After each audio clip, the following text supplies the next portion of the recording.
Tech team down here. Appreciate it. Um, yeah, so we are running about 8 minutes behind in a 30-minute panel. So we're going to try to rush through this.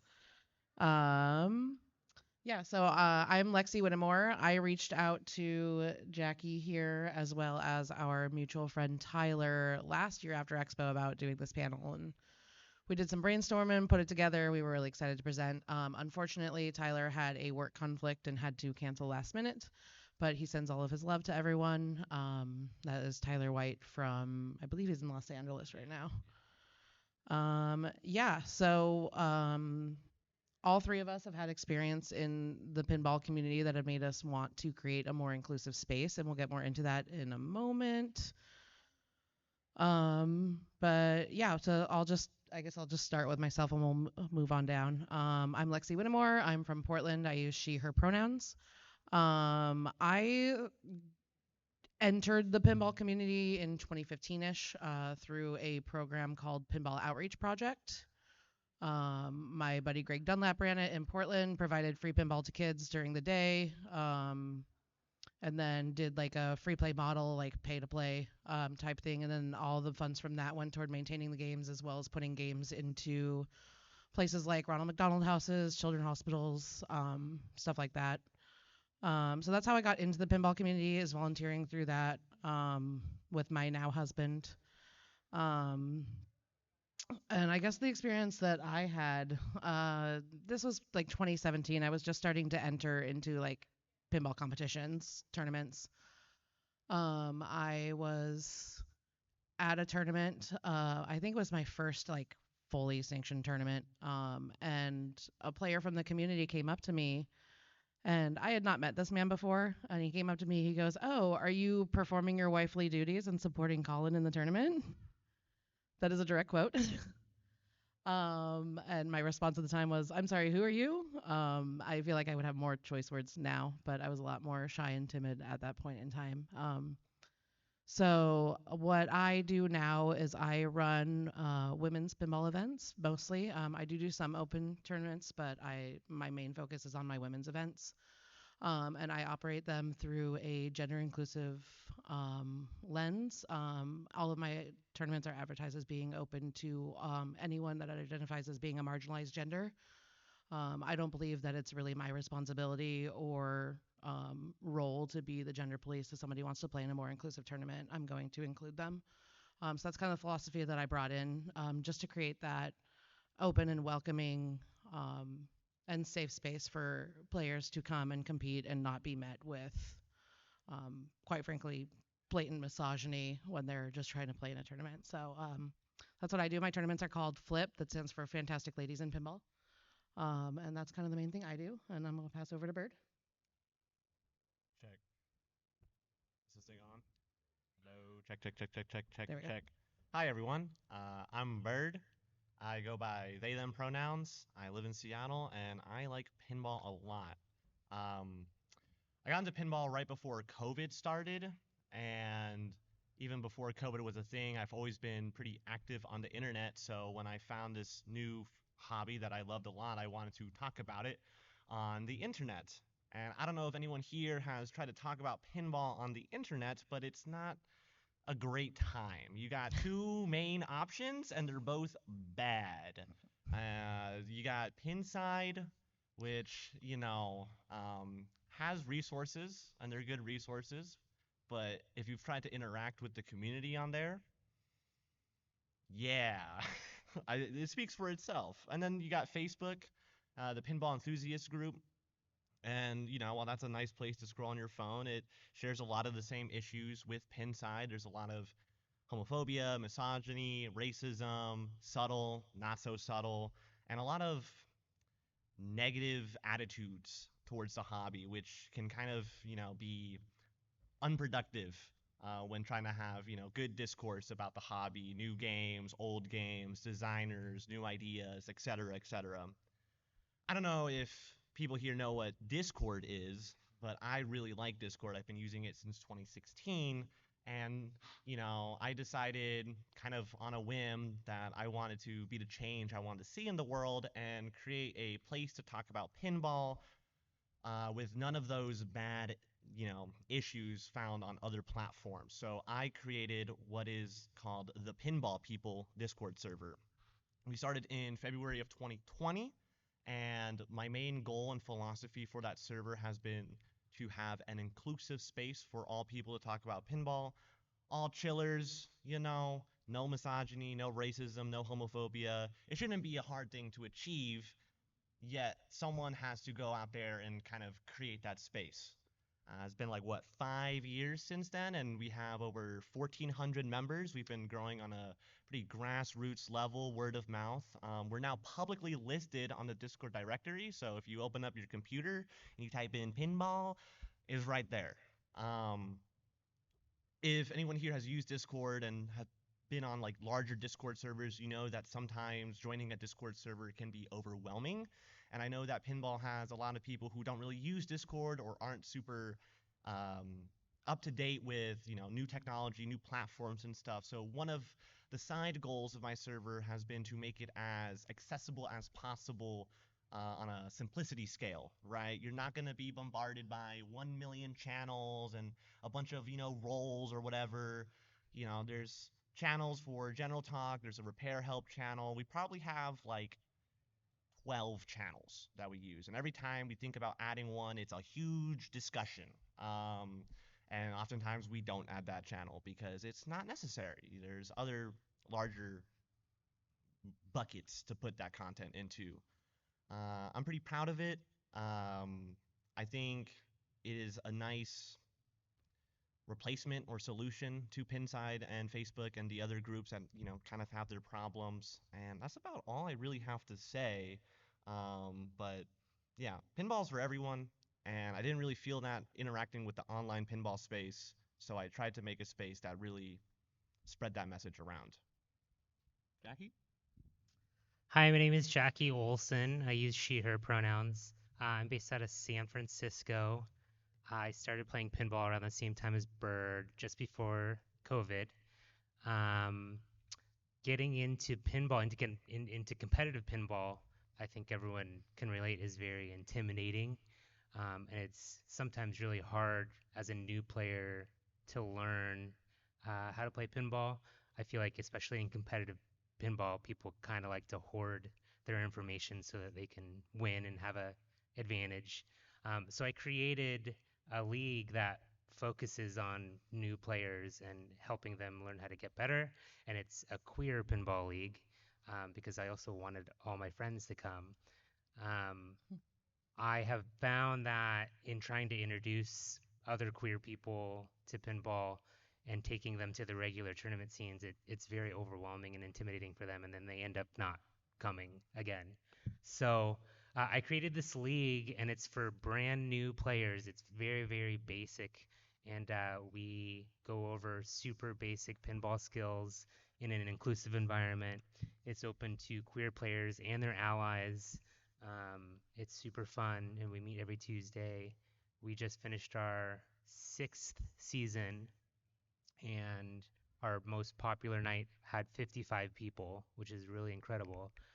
And it's been super fun. And we're seeing a lot of spillover into the regular sort of tournament scene, and there's a lot more queer people showing up, which is fucking awesome. Um, yeah, that's me.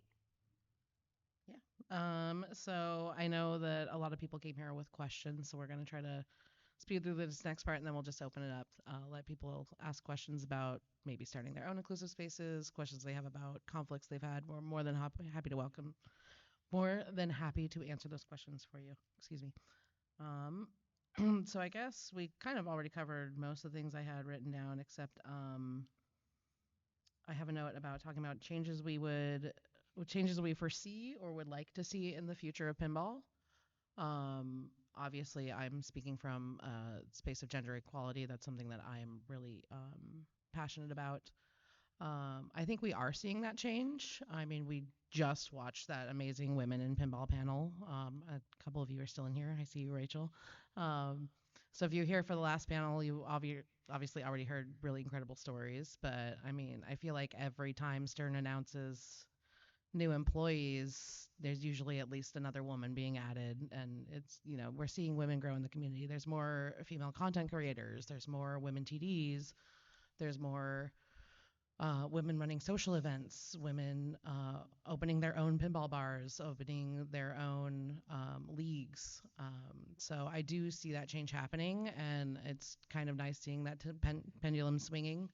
I know pinball has a long history of the community being filled with mostly white men. So to see that change and be more balanced to reflect the actual community that surrounds them is quite frankly awesome to me, and I love to see it. Another thing I'm really passionate about that I forgot in the beginning is I'm really big on disability inclusion. He is at the hotel right now, but he did want me to mention him and include him. My buddy Stuart. You'll see me around with him around the weekend. We go to 3 or 4 pinball shows a year. He's autistic.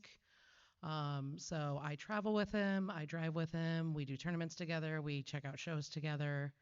But without, you know, actual accommodations and inclusion, he would not get to participate in the events the same way that I or my fellow panelists or any of you would be able to.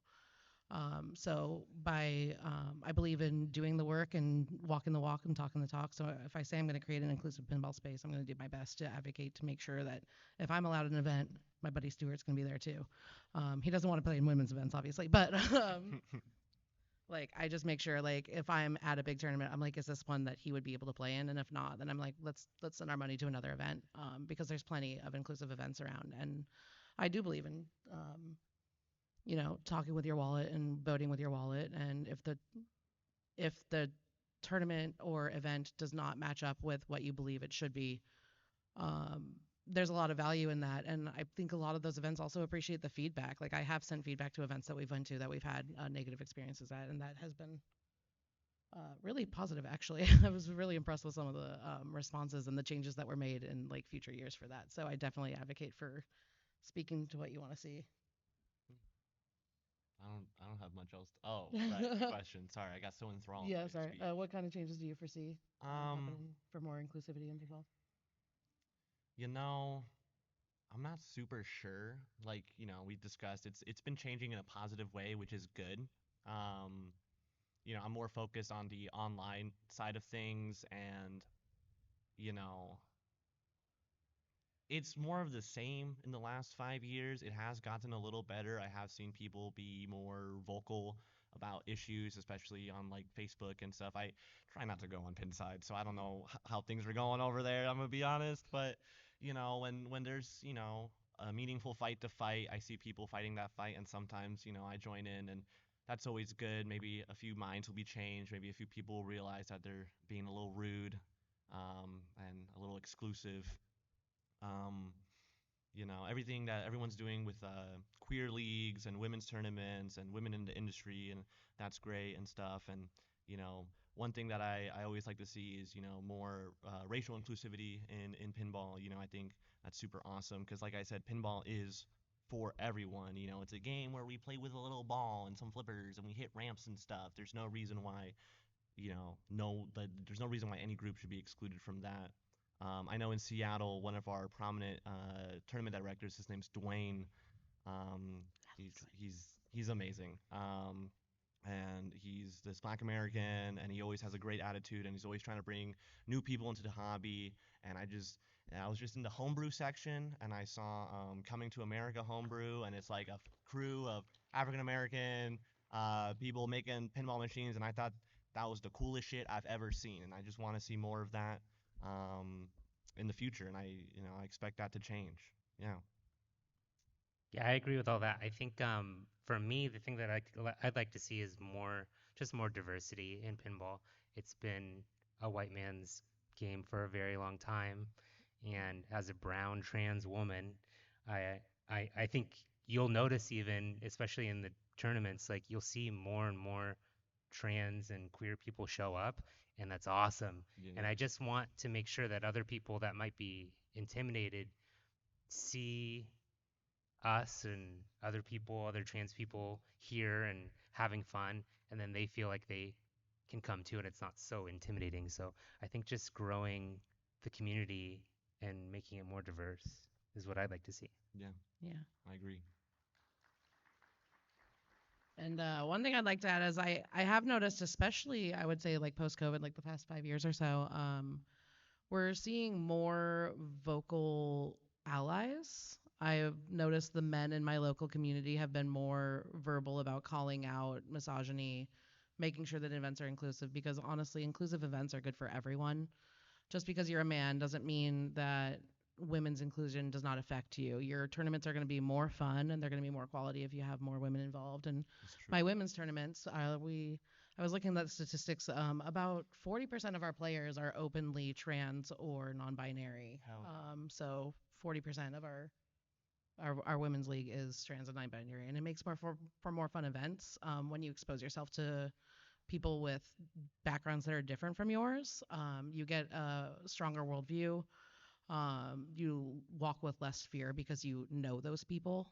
Um, and you get to live your life knowing like so many, hearing great stories and making cool connections. And yeah, like some of my best friends, like, would not be up here if we did not have inclusion in pinball. You know, like I wouldn't know these people. I wouldn't have these experiences. I wouldn't have 3 a.m. runs to Waffle House if it wasn't for like, meeting all these great people through this community. And I believe that like having the allies be vocal about that and being like, hey, no, I want this person here. I think it makes it other people feel safer to call that out as well. So I think that there's something that everyone can do to actually make things more inclusive. Can I add to that? In my queer league, I make sure that it's for queer people and their allies. And I've had a ton of allies come up and say how much they appreciate the league. I have one friend who deals with a lot of people at work, and he had told me that he was dealing with a mother of a child, a trans child, and he felt so much more comfortable with his communication with this mom about the child from queer pinball, which is Mhm. huge. And I thought that was so cool. Yeah, So it's not just like very beneficial for queer people, but for the allies for that show up everyone. as Yeah. well. It's true. Yeah. Inclusivity helps everyone. The unknown can be intimidating, but when Yeah. you make the unknown become known, then it's a lot less, and you can do more with your life. I feel like. We only have a few minutes left. Hopefully, they'll let us run over because we got started late. But yeah, if anyone has any questions, we're more than happy to open up to the audience. Right here in the jacket.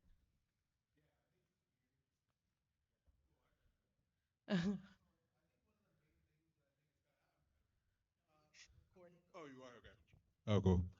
One of the things that I'm from DC, and it's one thing to cultivate the community from within, and I hear that, and I really appreciate that. But what about bringing new blood into this league, into this community, into this sport? How has that process been? Have you done anything? I tried to do something in honor of Juneteenth called Freedom to Flip Out, and it was tough because I think social media in any form, Facebook, Instagram, whatever, your reach is only as good as the people who are actually looking for it. So Mhm. how do you communicate? And I remember you said Bird, you said that, like it's just some people just flipping, flipping like balls and stuff. Like they're getting the concept of, space cadet or something remedial and actually making it real. How's been the process of recruiting new blood into the sport been for y'all? Um, yeah, I actually make it quite a big point in my life to whenever I meet somebody, or I'm friends with somebody and they're not into pinball, I always try to invite them out and try to show them the basics. I've had my hiccups doing that. You can't overload them with information or toss them into the weekly three strike with 20 people, right? I try to put them on a machine that they want to play, take them to an arcade. What game looks interesting to you, right? Mhm. And, I play. And pay for their games. Don't even give them the option. Don't offer it. Just put those Just quarters in that do game, that. like flat out. Pay for their games. And, I know pinball, I know these games, but I try to simplify things and be like, hey, it's medieval madness, right? Hit that castle, right? And when you get people to have a simple goal and have them achieve the goal or get close to the goal and make that progress and they make that connection that, hey, wait, I can do this. There's more to this game. It is easier for people to kind of get into the hobby that way. I found pinball, randomly. I might be an exception to the rule here, but you just gotta build that bridge and Mhm. keep things simple for them. And when they're ready for more, they'll tell you, right? And pay for their games, take them out, buy them a drink. Hype them up. Yeah, hype them up. Oh, that was a great catch. Like they don't even know what they're doing, but you're making them feel like they know what they're doing, and that's really important, because like we've all seen, or like we've done in the past, we've sometimes we just flip around and we don't know what's going on, and we're like, that game Yeah. sucks. And But we don't know it. yeah, and I can totally empathize with you on your Juneteenth event you were talking about. I tried to do an International Women's Day tournament, and I spent about a month researching different women in the industry who worked on art packages, animation, programming throughout the history of pinball. And there's so many of them that just you don't see in the credits because they're not the lead designer. And I wrote info cards with QR codes that you could scan to learn more about this woman in pinball and everything. And I spent a month poring over this tournament, and I had 8 people show up. Like it can be really like disappointing. But I decided to do it again the next year and the next year, and it's been growing. And those people that do show up and have a good time, they're going to tell their friends, and they're going to show up again. With my flip tournaments, I posted posters around town in the neighborhood, the bar that we were attending, and my buddy, who now is a big pinball player, Evan, he saw the posters and he's like, "Oh, this is a women's pinball tournament. I'm not gonna play, but I have 2 friends that this sounds fun for, so I'm gonna tell them about it." And he brought them through, and he hung out and he held their purses for the whole night and let them play, like, because he knew that it would be a fun event for them. And both of those women still play in our league. They're some of the top players in the state, top women's players, top standard, like open tournament players, like just because the event existed. And there are so many ways to advertise an event these days: Facebook, Instagram, posters. Honestly, bring back just postering your entire neighborhood, every telephone pole. It will get people's attention. Have a QR code, have a website for people to go to. You can make a free website on Google and update it whenever you want. That's how I run my flip website. Post winners photos, tag people, use hashtags on Instagram. Your first event is probably going to be small, and that's okay. Do not let that stop you from doing it again. And people are going to see that. They're going to be like, this person's passionate about this. We're going to keep going. We're going to show up because obviously there's some merit to this. And then you will meet some of the coolest people. I have a question for Yeah. Bert. On the online thing, I've been hanging out in Pinside for the past few years, mostly in history topics where the identity of the person posting never comes up. Mm-hmm. But one thing I want to ask you about, I've seen on Pinside the topics relating to Pinball Expo Mm-hmm. have taken some funny turns based on the identity of the person who's coming or not coming for whatever reason. Is there anything that you've seen in Discord or anywhere else you're looking lately online discussing Pinball Expo in particular, where you see something that is maybe suggesting a person should or shouldn't be there? Well, most of my experience is on my Discord server. I tend to look at it a lot. And our expo talk is mostly about like, hey, who's showing up? Where are you gonna be? Are we gonna play roller games for $1? We love roller games in our Discord server. And oftentimes we don't even talk about who identifies as what, or if they should be participating, because like I said, like we aim to welcome everyone. um and we're always like encouraging people to show up to expo or to other local events that are local to those users. Despite the mission being, no homophobia, misogyny, racism, etc., we don't really have a hard time moderating, because most of the people are with the program. They want a space like that. They're in that space like that. So when it comes to expo or tournaments or other events, that kind of weird turns, those weird arguments that shouldn't even be arguments, they never even come up. It's always a good Mhm. time, a happy time.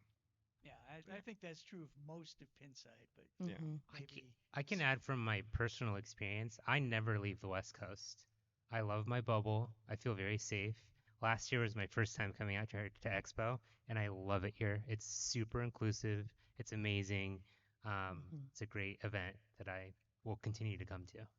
Yeah, and I think a lot of it as well is, if you see people that look like you, you're going to be more likely to go to that event. So the more representation we get of people who are not the same race, color, sexual orientation, identity, gender, um, the more people of different backgrounds we see, the more people of different backgrounds are going to come, and we're going to get more human interaction, more connection. And I think, especially, with COVID and the pandemic and the shutdowns, a lot of people lost that human connection. And events like this are what brings it back. You can be like, oh, there are people like me. There are people that have had this experience. There are people that are passionate about this hobby as much as I am and who look like me and who care about the same things that I do. And I think there's a lot of merit and importance to like pointing that out and celebrating it. Celebrating differences is such a huge factor. Do we have another question? Yeah. Um, I'm gonna ask you about. I feel like there's a back glass problem where Ooh. where the people depicted on the back glass don't necessarily depict a diverse range of human beings. Can you guys speak to that? And if is there anything is there anything we can do about that?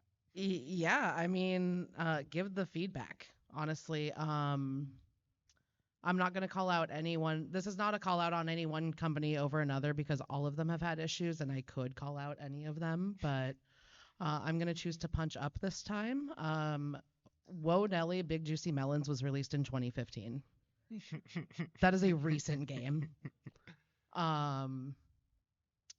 American Pinball, when they released Oktoberfest, they originally had an image of a monkey groping a woman on the game. And they received feedback online and they changed the art. So being vocal about that and being like, you know what, I don't like this. The companies will hear it and they'll listen. Whoa Nelly got rethemed twice. The companies are very behind. It's going to take them a while to catch up, but it's not going to slow us down. We're going to keep moving be more forward. vocal. See what you want to see. And speaking of, being vocal, there's a lot of older games that aren't being made anymore, but there's also a bunch of artists out there who make alternate backglasses, So if you're an artist or an artist and you're like, I really like, I don't know, Aztec or some other EM, but, the backglass is just bad, And make a new one. Call out the art you do like. On the Flip website, I use photos from the back glass of a game called Super Score. It's an EM. It's just like some women playing pinball together in some big pinball space, and there's dudes there too, but they're not interacting with the women. They're leaving them alone, and I'm like, this is what a pinball event should be. All right, So I use that image on my last website. question. All right, one final question. I wanted to hear from Jackie actually about the question he asked about growing the community. I'm from San Francisco, and I've seen the queer pinball community explode. They're by far the fastest growing segment of the community in SF. And so I just wanted to hear more from like what you did. Was it just word of mouth? Or? Totally. So I actually do want to add on that. You have to be very, very careful with new players. It's very easy for them to get overwhelmed and not want to come back. So you really have to baby them. And that's very hard as someone who plays a lot of pinball. You have to start very slow and from the basics. And in the Queer League, before every match, we make sure that we spend a few minutes as a group on that game talking about basic skills, what you know, a skill shot, a feed that's really nice. We want to make sure that these people are not overwhelmed and want to come back. But to answer your question, I started posting on an app called Lex, which is a queer app. And I got a lot of return from Lex, people showing up. And queer people love pinball. Queer people love pinball. If you give them a space to do it, they're going to want to do it. You just have to try your best to retain them. I had to stop advertising because we have grown out of our venues. We focus on, and I also want to say that pinball is not the first thing that we're there for. The first thing that people come to Queer League for is for the community, and we just happen to play pinball as well. So you want to make sure you're giving them community first, and that I think would help them. Yeah, and retain them. There's so many ways to do that as well. Yeah. I know Wedgehead in Portland runs the Howdy Partner Tournament, which is a team-based co-op tournament. Shout out Wedgehead. So shout out Wedgehead. I also want to shout out Indie Darling because that is one of our venues that Christian and Biff run, and we love it there. It's amazing. Yeah. And some advice that I always give to people, because when you're running a tournament and you invite someone to play, the thing you inevitably hear is, "Oh, but I'm not good at pinball. I can't play it." And the response that's gotten the most success from me is, "Well, that's why you have 3 balls. If pinball was supposed to be easy, it would be a 1 ball game. Pinball is a challenge, and that's the fun of it. And like framing it that way, so they don't feel bad if they get a house ball on their first ball. They're like, oh, that's how it's supposed to be. That's why they give you 3 tries. I think that really helps get them in the mindset of, oh, okay, I didn't get this time. We can try again and try again, and then they're gonna get hooked. They're gonna play World Cup soccer. They're gonna play Attack from Mars and destroy the saucer. They're gonna play Stars and end up with a tattoo 6 years later. You're That's gonna me. crush on Nelly. Yeah, they're gonna catch the bug. As if it's just about framing it the right way. Okay, well, thanks very much. Thank you. Yeah, thank Thanks, you all y'all. for coming. Thank you. We'll advocate for an hour time slot next time. I got QR code stickers. If you want to join the pinball people, just come find me.